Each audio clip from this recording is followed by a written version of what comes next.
Hello everyone, welcome to the HardReset channel, and today I'm going to show you how to adjust the brightness on the KOBO Clara Colour e-reader.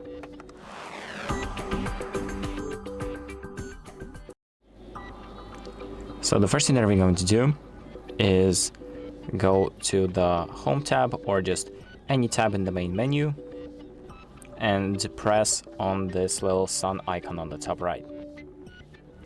And here we have the brightness slider that allows you to adjust the brightness. So there, as you can see, as I'm changing the brightness, it indeed works. So just select the brightness that you want, and once you're done, you can just exit out this menu because your options save automatically. So that's about it. Thank you for watching. I hope this video helps you, and make sure to like and subscribe.